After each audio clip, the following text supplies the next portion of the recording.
So akwai bidiyon da na yi a baya akan dropshipping inda zaka fara dropshipping tun daga farko har ƙarshe na muku bayanin yadda zaka je ka creating na store ɗinka a Shopify. So wasu daga cikin subscribers ina sun mun DMs akan ya za a yi su fara dropshipping amma ba su da kuɗi, saboda kafin kai creating na store a Shopify dole sai ka biya, ba free bane za ka creating na store. So su kuma ba su da halin inda za su biya su creating na store a Shopify. So a da haka na samu wani sabon hanya a yanda za ka yi dropshipping ba tare da ka sa ko sisi ba, yanda za ka mallaki store wanda za ka na saka product ɗinka, kuma duk wanda yake so ya ma magana tare zai ga samfuran kayanka da komai da komai. So ba tare da ɓata lokaci ba bari mu shiga cikin bidiyon, amma kafin nan kar ku manta da subscribe, ku yi like ma wannan bidiyon, sannan ku yi share ɗinsa. Wanda ba su kalli wancan bidiyon ba za ku iya zuwa ku duba cikin videos ɗina, recent video ɗina na yi bidiyo akan yadda za ka fara dropshipping domin ku je ku kalla part 1 ɗin domin ka fahimci yadda abin yake, kun gane ai. So abin da za ka yi na farko shine kasance kana da business WhatsApp. Idan ma baka da shi ka iya zuwa ka ɗauko business WhatsApp, wanda kamar yadda na faɗa muku a wannan bidiyon zan nuna muku yadda za ka yi creating na store ne. Wanda ba su kalli ɗayan bidiyon ba za ku iya zuwa ku kalli bidiyon na farko yadda za ka fara dropshipping. So wannan kawai zan nuna muku yadda za ka yi creating na store ne kana amfani da shi. So bayan ka ɗauko wannan, wanda za ka iya haɗa WhatsApp biyu. So bayan ka shigo cikinsa ga nan gefen chat ɗin nan, so za ka shiga kansa. Bayan ka shiga kansa a nan ƙasa ga wannan zaɓin na biyun nan, so za ka danna kansa. So after ka danna kansa, so kamar yadda kuke gani ni yanzu ga wasu wannan ina ma yanda na saita da yake ina editing ne. So gashi nan ga duk wannan inda kake so, ga price ɗinsa ga wannan ɗinsa, kawai sai dai kai order in tura ma account number ka samu. So yanzu bari na gwada muku. So da ka danna nan add new item na farko. So nan da aka saka sunan product ɗinka, nan ka sa price da description da dai sauran. So yanzu bari mu fara adding hoto. So yanzu bari mu nemo wani hoto. So mun saka wannan hoton wannan headphone ɗin, so kamar yadda kuke gani. So bari mu aka sa sunansa, sunan product ɗinka headphone misali. So sai nan kasa kuma za ka sa price ɗinsa, kuɗinsa kenan. So duk wanda ya zo kawai da ya gani ba ya tsaya tambayin ka nawa ba, nawa price ɗin wannan, nawa price ɗin wannan, nan da aka saka price ɗinsa. So dan sai bana sa 20,000 price ɗinsa.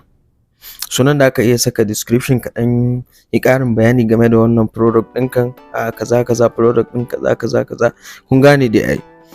So after ka gama da ka danna save din nan, so zaka iya adin hotunan sa sama da guda ɗaya. Gashi ne da aka saka adin nan, zamu iya ƙara adin wani hoton har guda 10 ma zamu iya saka hoton wannan product din saboda kowa ya gane su. Kun gani yanzu na saka hotunan su guda 2, so zaka iya saka guda 10 ma.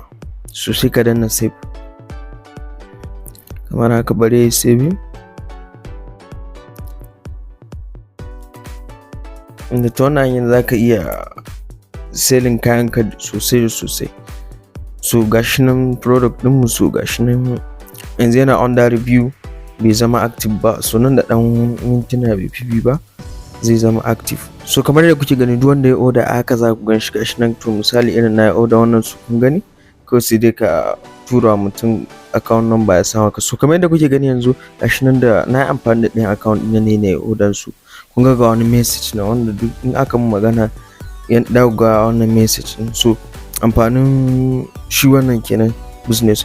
So yanzu bari mu yi amfani da wannan message din da ake turawa, mun saka link na wannan din. So da farko zaka zo kan product ɗinka, so gashi nan ma bai zama active ba misali. So za mu zo kansa, so bai zama active ba. Bari na duba wani product din, so bari na ɗauki na wannan tutocin din.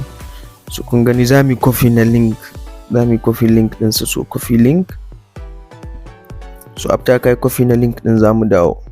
Yanzu za mu haɗa wannan ne wanda ko duk sabon number idan mun magana za a tura masa message. To message ɗin da wannan link ne za ka zo greeting message ɗin nan, so za ka click na kansa. So gashi nan za ka goge wannan, bari mu goge wannan mark all. So anan za ka rubuta wannan ɗin, so wannan ɗin product ɗinka. So musa headphone za ka za yanda dai da ka yi bayani wa mutum yadda zai gane wannan ɗinka haka. So a ƙasa ka saka link na wannan product ɗin, dama na gwada muku a yanda muka ɗauko link ɗin. So a nan da ka danna link ɗin. So duk wanda sabon number idan ya maka magana, kawai yana maka magana da su tura masa da message, wannan message ɗin. So yana danna kan link ɗin za ta kai shi wajen product ɗinka ya ga product ɗin. So dama dai kasance in zaka wannan account ɗin ya kasance ka ware shi don wannan abun ne ko. So yanzu kun ga message ɗin yanda message ɗin yake. So da kuma ka iya tura wa mutum personal da wannan link ɗin wani sabon number ko kuma mutum yana buƙatar product kawai ka tura masa idan ya je. So kun gani yanda ya zo min a nan, na tura ɗayan number na. So ga link ɗin nan. So yanzu ina clicking ɗinsa kun ga account direct nan wajen. Idan ina so kawai zan danna wajen add to chat ɗin nan, na yi order kenan. Shi kuma wancan kamar yadda na nuna muku a baya, shi kuma ɗayan wanda kamar yi order zai gani, zai ga kayi order wannan ko guda ɗaya ne ko guda biyu ne, kawai sai dai ya faɗa maka kuɗin. So ga sauran wasu product ɗin ma a ƙasa idan mutum ya shiga duk zai gani haka. So ta wani hanyar da zaka iya bi ka yi selling na kayayyakinka in kana dropshipping baka da halin wannan, sai ka ware number kana amfani da shi. To abinda kawai zaka yi shine zaka ware wani number. Misali idan ka je kana tallan product ɗin ko a TikTok ɗinka ne, so zaka saka number, zaka nemi wani number ka zo ka buɗe sabon WhatsApp da shi. Bayan ka buɗe, duk wanda ya je maka sallama akan wannan number kawai yana ma magana ta wannan number, su kuma za su tura masa da wannan message ɗin. Ko da kana can kana wani damuwanka ne kana offline, kawai in ka shiga za ka ga wani da wani sun yi order, kai kuma ka yi magana da mutum ka tura masa account number ka ya sa ma kuɗi da address ɗin yadda za ka kai masa kayansa. So kun ga ta wannan hanyar za ka iya bi ka yi amfani idan baka da halin buɗe store a Shopify.